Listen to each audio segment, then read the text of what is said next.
J'ai malheureusement eu et vu des gens perdre tout, jusqu'à même perdre leur vie à cause du jeu. Ils se sont soit suicidés ou soit sont fait tuer. Il faut bien imaginer et bien comprendre que le jeu, même s'il n'a pas de substance, est une drogue. Je suis moi-même un joueur addict aux courses et au poker, en abstinence depuis 17 ans. Enfant, j'ai tout de suite aussi joué aux cartes. Moi, j'ai vu mon père toutes ses vacances jouer aux cartes avec de l'argent. Il jouait beaucoup de temps.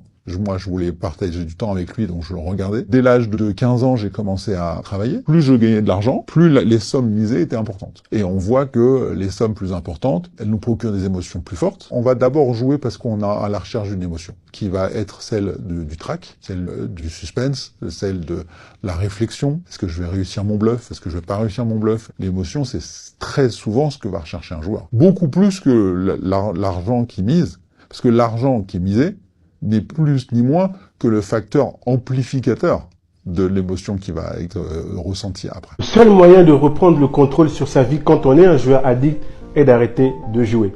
Le seul moyen de gagner de l'argent quand on est un joueur addict est de faire tout son possible pour arrêter de jouer. Au début, on n'est pas tous complètement fous. On va se tester nous-mêmes en étant assez prudent. Puis c'est après, au fur et à mesure, avec l'expérience, le fait de pouvoir croire qu'on maîtrise de plus en plus un sujet, on va avoir envie de rentrer dans des tables qui vont être évidemment avec des enjeux plus forts. Et surtout de faire partie de ceux qui peuvent être assis autour de cette table-là. On a aussi, comme dans beaucoup de sujets, cette envie de sentir qu'on progresse à la fois sur la partie technique, mais qu'on progresse aussi, entre guillemets, socialement, parce qu'il y a personne qui vous dit, quand vous asseyez à une table et que vous mettez, par exemple, plusieurs centaines d'euros, plusieurs milliers d'euros, de dire, mais t'as vraiment les moyens de le faire, ça? Est-ce que tu te mets pas en risque? Non, personne ne pose cette question. Le jeu d'argent est une illusion et les seuls gagnants sont les bookmakers, les sites de paris sportifs, les casinos. Je jouais la journée aux courses, et le soir, j'allais au poker pour me refaire. Tu joues de l'argent que normalement tu n'aurais pas joué, tu perds de l'argent que tu n'aurais pas dû perdre. La somme,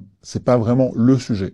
C'est quel impact a cette somme perdue sur ton quotidien. Quel mal de tête ça va te laisser derrière toi. Parce que le pire de tout, c'est justement de se dire, j'ai joué quelque chose que j'aurais pas dû jouer, j'accepte pas la défaite, donc il faut que je me le rattrape, il faut que je rejoue. C'était simple, c'était un budget vacances par exemple, puis on se rend compte que ce budget vacances, on l'a perdu en une journée, entre une après-midi aux courses qui s'est mal passée et un soir au poker qui s'est mal passé. C'est n'importe quoi.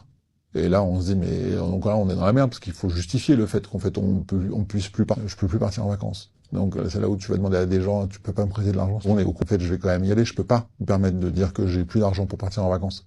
Et donc il y a des gens qui vont nous aider, donc on doit de l'argent à des gens, et puis après derrière on doit les rendre. Et à partir de là commence à engranger une autre émotion qui est extrêmement négative, c'est le stress. Ça prend une place folle sur le quotidien. Je suis dans la merde, qu'est-ce qu'il faut que je fasse, comment je vais m'en sortir? Et j'ai failli tout perdre en fait. Faire le deuil de tout l'argent que tu as perdu. Vouloir se refaire pour rattraper ses pertes est une grosse bêtise qui va tout simplement te permettre d'empirer ta situation financière et continuer à creuser tes pertes. Il n'est jamais trop tard pour arrêter l'hémorragie. À l'époque, j'avais ouvert un commerce. Si jamais je continuais à jouer, j'étais sur le point de le perdre. J'ai évidemment eu une femme et des enfants. Et j'ai vu que cette femme à qui j'ai menti à plusieurs reprises était sur le point de me quitter. Je peux mentir à toutes les personnes que j'aimais le plus au monde autour de moi. Et je compris surtout que j'étais malade. J'avais une vraie maladie, j'étais addict au jeu, parce qu'en fin de compte, c'était beaucoup plus fort que moi. J'avais à l'époque des enfants qui avaient 5 ans et 2 ans. Et les deux seules personnes au monde à qui j'avais jamais menti, c'était mes enfants. De me faire une promesse qui était de ne pas avoir un jour dans ma vie le regard de la déception qui sort des yeux de mes enfants. Ils ont aujourd'hui 22 et 18 ans. À l'époque, ils avaient 5 ans et 1 an et demi. Et je peux dire que le plus beau des challenges, c'est d'abord celui-là que j'ai réussi à relever.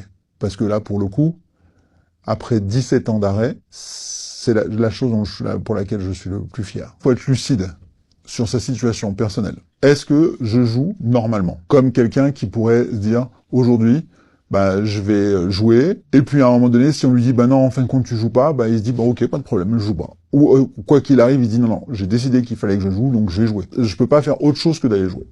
Dès l'instant où on a compris qu'on avait un rapport qui était, limite, ça devenait une priorité de jouer, ça veut dire qu'on a un souci sur ce sujet. Pour sortir d'une addiction quelconque, paris sportif, casino et autres, et tout simplement d'accepter de se faire aider. Il est très important, mon ami, d'accepter en tout cas l'aide qui va te venir à l'extérieur, car si tu n'acceptes pas de te faire aider, on ne pourra pas t'aider.